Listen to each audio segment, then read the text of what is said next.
ये दरख्वास्त रजिस्ट्री में दी गई तो रजिस्ट्री ने इसको लेने से इनकार किया और कहा गया कि ये दरख्वास्त डायरेक्टली ऑनरेबल सुप्रीम कोर्ट के बेंच के सामने रखी जाए। वफाक की तरफ से जो एतराज़ात आज तहरीरी तौर पे अटॉर्नी जनरल ऑफ पाकिस्तान ने उठाए हैं वो बड़ी संजीदा और संगीन नौइयत के हैं। इस दरख्वास्त वो बड़ी संजीदा और संगीन नौइयत के हैं। इस दरख्वास्त में ये कहा गया है कि सुप्रीम कोर्ट का जो पहला बेंच था 7 रुकनी जिसने सुओ मोटो केस में इलेक्शन कराने के ऑर्डर जारी किए थे वो फैसला 4-3 से आ चुका है, जिसमें justice Mansoor Ali Shah, justice Jamal Khan Mandokhel, justice Yahya Afridi और जस्टिस अथर मिनल्लाह इनके ऑर्डर्स ऑन रिकॉर्ड मौजूद हैं कि हम 4-3 से इन पिटिशन्स को डिसमिस करते हैं और जुरिस्डिक्शन के हवाले से सुप्रीम कोर्ट इस केस को नहीं सुन सकती। ये केस वापस हाई कोर्ट में जाएगा और supreme court suo motu notice इस केस में नहीं ले सकती। जब 4-3 से सुओ मोटो केस मुस्तरद हो चुका तो फिर ये जो पिटिशन आई है अमल दरामद के लिए इसकी गुंजाइश नहीं बनती। इसलिए ये बेंच जो केस सुन रहा है इसकी कानूनी हैसियत इसलिए नहीं है क्योंकि 4-3 के फैसले से पिछला केस जो है वो डिसाइड हो चुका है, इसलिए ये प्रोसीडिंग आगे नहीं चल सकती। ये पहली दरख्वास्त सुप्रीम कोर्ट के सामने तहरीरी तौर पे आज वफाकी हुकूमत ने करवाई है। 4-3 के साथ साथ ये कहा गया है कि इस केस में जब 7 रुकनी बेंच ने इस केस को टेकअप किया तो उससे पहले ये 9 रुकनी बेंच था और जस्टिस एजाजुल एहसन साहब ने रज़ाकाराना तौर पे केस सुनने से माजरत की थी, इसलिए उनको अब भी इस केस सुनने से माजरत कर लेनी चाहिए क्योंकि वो ऑलरेडी अपना एक माइंड डिस्क्लोज कर चुके थे पिछली दफ़ा जब गुलाम महमूद डोगर के केस में, CCPO लाहौर के केस में उन्होंने ये सुओ मोटो के लिए इलेक्शन वाला केस रेफ़र किया था। तो इसलिए जब रज़ाकाराना तौर पे वो पिछले केस में माजरत कर चुके तो इस केस से भी उनको माजरत करके बेंच से अलहदगी इख्तियार कर लेनी चाहिए। ये भी तहरीरी तौर पर दर्ज है 4-3 की मेजॉरिटी से जो मुस्तरद होने वाली बात, और उसके बाद एजाजुल एहसन साहब का इस बेंच से अलहदगी का मुतालबा भी इस दरख्वास्त के अंदर बाकायदा तौर पे आज तहरीरी तौर पे वफाकी हुकूमत ने करवाया है। तीसरी बात जो अहम बात है जो तहरीरी तौर पे वफाक ने एतराज़ जमा कराया है वो 29 मार्च का काजी फायजीसा साहब का ऑर्डर है। 29 मार्च का काजी फायजीसा साहब का ऑर्डर ये कहता है बड़े वाज़े तौर पे, बड़ी क्लियरली कि सुप्रीम कोर्ट ने आर्टिकल 184(3) के तहत जो भी प्रोसीडिंग करनी है उसके रूल फ्रेम होने चाहिए, बेंचेस की तश्कील के हवाले से रूल फ्रेम होने चाहिए, सुओ मोटो कहाँ कब कैसे लिया जा सकता है उस पे रूल फ्रेम होने चाहिए। एक जुडिशल ऑर्डर 29 मार्च को काजी फायजीसा साहब का आ चुका जो फील्ड में है, जो इस वक्त एक लीगल और वैलिड ऑर्डर है और वो फील्ड होल्ड करता है।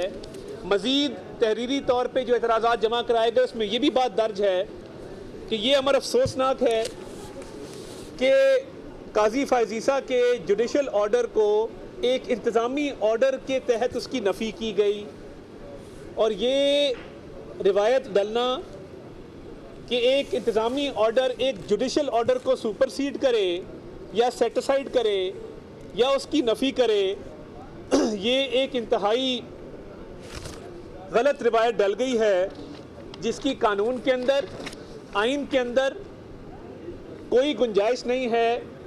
और मुल्क का जुडिशल सिस्टम अगर ऐसा होना शुरू हो गया कि आप इंतज़ामी ऑर्डर्स के ज़रिए जुडिशल ऑर्डर्स को ओवर रूल करना शुरू हो गई, ये बड़ी अहम बात है कि अगर जुडिशल ऑर्डर्स को इंतज़ामी ऑर्डर्स के तहत ओवररूल करना शुरू हो गए तो पूरे मुल्क का जो इंसाफ का और अदल का निज़ाम है वो बैठ जाएगा और एक एनार्की की सूरत हाल होगी। यानी ये ऐसी बात है कि खुदा न खास्ता कल को वफाक जो है वो किसी जुडिशल ऑर्डर पे इंतज़ामी ऑर्डर पास करके उसको ओवररूल कर दे। इसलिए जो रजिस्ट्रार का इंतज़ामी ऑर्डर है जिसने काजी फायजीसा के 29 मार्च के ऑर्डर को ओवररूल किया, उसकी कानूनी आईनी कोई हैसियत नहीं है, रूल्स में कोई गुंजाइश नहीं है और इस दरख्वास्त के अंदर ये बात दर्ज है कि वो ऑर्डर ब्लेटेंटली गलत था और उस ऑर्डर को रिकॉर्ड का हिस्सा ना बनाया जाए जो एडमिनिस्ट्रेटिव ऑर्डर है सर्कुलर के ज़रिए, और काजी फायजीसा के ऑर्डर के तहत ये कार्रवाई मज़ीद आगे नहीं चल सकती। ये बात भी तहरीरी तौर पर दर्ज है। इससे आगे चलिए, जो अगली बात है वो बड़ी अहम है जिसके अंदर अटॉर्नी जनरल ने वफाक की तरफ से ये सबमिशन की है कि क्योंकि ऑनरेबल 9 जज साहिबान इस मामले पे अपना कोई ना कोई जहन डिस्क्लोज कर चुके हैं, अपनी किसी न किसी राय का इजहार कर चुके हैं, इसलिए चीफ जस्टिस साहब को और मुनीब अख्तर साहब को भी इस बेंच से अलहदगी इख्तियार कर लेनी चाहिए। मुनीब अख्तर साहब का पहले आ गया कि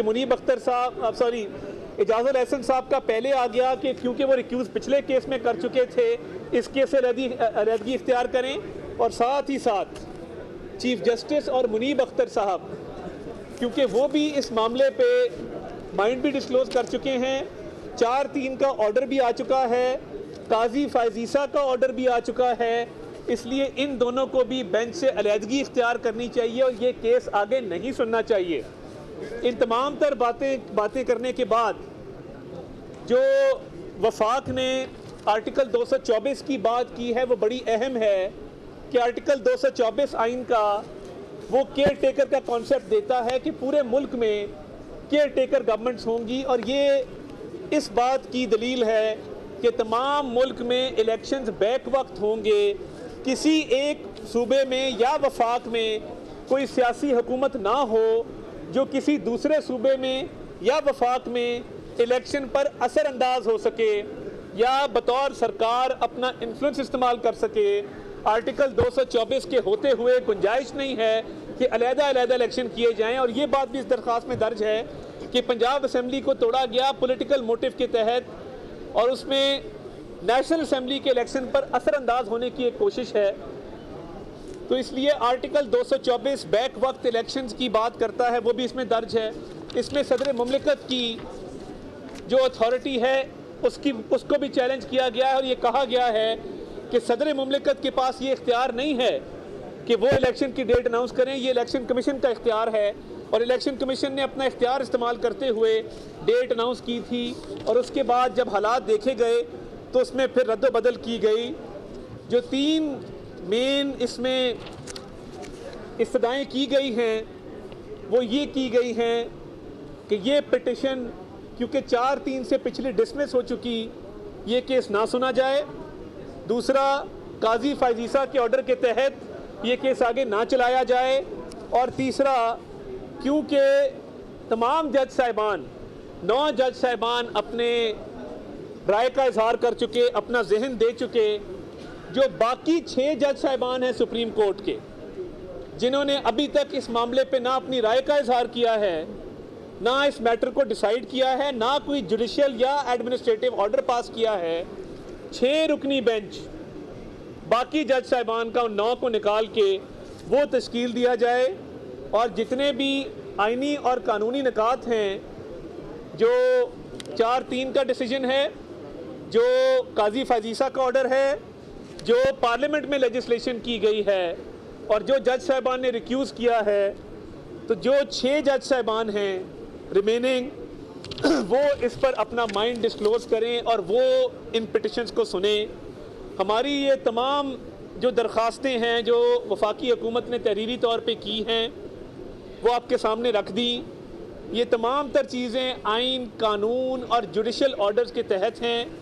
पार्लियामान एक सुप्रीम इदारा है जो एक लेजिस्लेशन आर्टिकल 184(3) के हवाले से कर चुका, सुओ मोटो के हवाले से कर चुका, बेंचेस की तश्कील के हवाले से कर चुका। वो सदर ममलिकत के पास बेल पेंडिंग है, मगर सदर ममलिकत उसको रिजेक्ट नहीं कर सकते। वो पार्लियामान में आएगा, जॉइंट सिटिंग से मंजूर होगा और उसके बाद फिर 3 सीनियर मोस्ट जजेस वो बेंचेस की तश्कील दिया करेंगे। अब मैं PDM और हुकूमती इत्तेहाद के मामले पर आता हूँ कि जो एलामिया जारी किया गया था, बहुत से दोस्त ये सवाल कर रहे हैं, उस एलामिया में ये दर्ज था कि हुकूमती इत्तेहाद की तमाम जमातें बेंच पर अदम एतमाद करती हैं। अब अदम एतमाद अदालत के अंदर होता है, बाहर नहीं होता। तो जो हमारे तहफ़्फ़ुज़ात हैं, जो हमारे ख़दशात हैं और जो कानूनी निकात हम उठाना चाहते हैं, वो हम अदम एतमाद का इजहार कोर्ट के सामने करेंगे।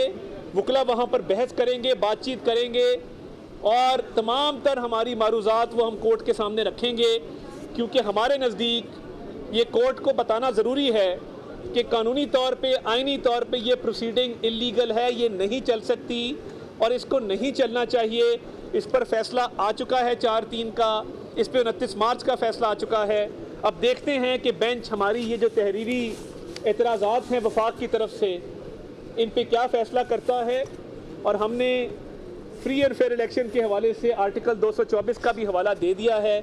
उम्मीद है कि इंसाफ के तकाज़े पूरे किए जाएंगे और हमारे तहरीरी एतराज़ात को तफसील से सुना भी जाएगा, तहम्मुल से सुना जाएगा और इस पर कोई ना कोई फैसला सादर फरमाया जाएगा। अगर आपकी 4/3 वाली मंतक मान ली जाए तो ये फैसला 9 रुकनी बेंच के पास करने जाना चाहिए, तो 9 रुकनी बेंच को फैसला करना चाहिए। इसमें जो 9 रुकनी बेंच था, जिसने इनिशियल तौर पर समाअत की, 2 जज साहिबान ने बगैर कुछ कहे रज़ाकाराना तौर पर बेंच से अलहदगी इख्तियार की। 4 जज साहिबान ऑर्डर दे चुके इस पिटिशन के ख़िलाफ़, 3 दे चुके इसके हक़ में।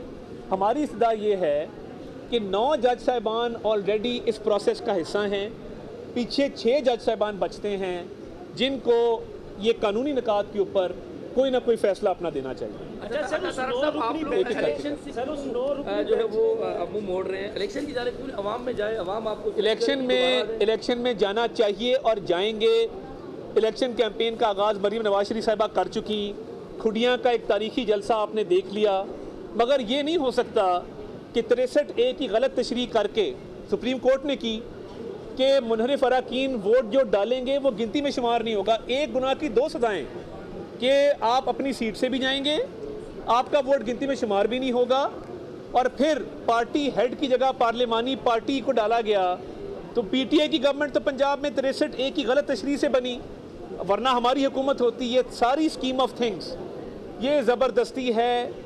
ये एक कोशिश की जा रही है कि ज़बरदस्ती अपनी मर्ज़ी पे अपने टाइम पे इलेक्शन करवाए जाएं। हम इलेक्शन के लिए तैयार हैं, भरपूर सियासी एक्टिविटी कर रहे हैं, मगर IMF की जो मामलात हैं, सिक्योरिटी के जो मामलात हैं, उनको देखते हुए टाइम पे इलेक्शन होगा। उसकी डेट 8 अक्टूबर आ चुकी है। हमारे नज़दीक वो एक जायज़ तारीख है। जी अच्छा सर, आपने कहा कि 4/3 वाला फैसला होना चाहिए, तो उस 9 रुकनी बेंच ने आर्डर लिखा था कि नया बेंच तश्कील दिया जाए, तो क्या वो आर्डर नहीं मानते आप? देखिए, बात ये है, जो नए बेंच की बात है, तो मैं तो यही कह रहा हूँ कि 6 रुकनी बेंच बना दें।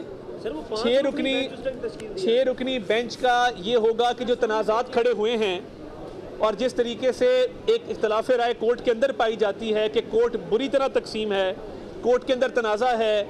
आज तक देखिए, चीफ जस्टिस साहब ने फरमाया था कि मैं पीर वाले दिन नया सूरज तलू होगा। फुल कोर्ट मीटिंग वीकेंड पे नहीं हो सकी, फुल कोर्ट मीटिंग होनी चाहिए थी, हर हाल में होनी चाहिए थी।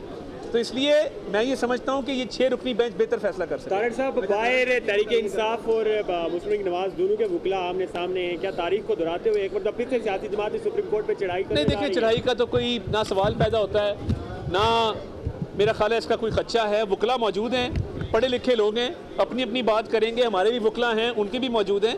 तो मैं नहीं समझता कि कोई महाजराई की सूरत हाल है। हम सारे बार के मेंबर्स हैं, हम सारे लाइसेंस होल्डर्स हैं, तो हम एक दूसरे की भी इज्जत करेंगे और कोर्ट की भी इज्जत करेंगे। बहुत शुक्रिया। तारड़ साहब, ये भी बताइएगा, आपने कहा कि 9 रुकनी जो बेंच ऑलरेडी इस केस का हिस्सा बन चुका था। आज जैसा मनीब अख्तर ने भी कहा कि अगर 4/3 का फैसला नहीं माना जाता तो फिर मामला 9 रुकनी बेंच की तरफ जाएगा। अगर 9 रुकनी बेंच की तरफ दोबारा ये फैसला जाता है तो क्या उसको आप तस्लीम करेंगे? देखिए, बात यह है कि 9 रुकनी बेंच में अगर इजाज़ुल हसन साहब शरीक होते हैं, मज़ाहिर अली अकबर नकवी साहब शरीक होते हैं, जो ऑलरेडी अपना माइंड दे चुके, जिनके खिलाफ एक रेफरेंस भी दायर हो चुका, तो मैं नहीं समझता कि इंसाफ के तकाजे पूरे होंगे।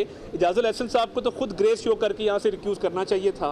पता नहीं क्यों बज़िद हैं इस बेंच में बैठने के लिए। इसीलिए हमने तहरीरी तौर पे इस्तदा की है कि बाकायदा 6 रुकनी बेंच बनाया जाए और वो कानूनी निकात का फैसला कर दे। बहुत शुक्रिया। पाकिस्तान मुस्लिम लीग नून के रहनुमा अता तारड़ प्रेस कॉन्फ्रेंस कर रहे थे सुप्रीम कोर्ट के बाहर। उनका कहना था कि जस्टिस एजाजुल एहसन का बेंच से अलहदगी का मुतालबा भी तहरीरी तौर पर जमा कराया। विफाक की जानिब से अटॉर्नी जनरल ने संजीदा नोयत के एतराज़ात उठाए हैं।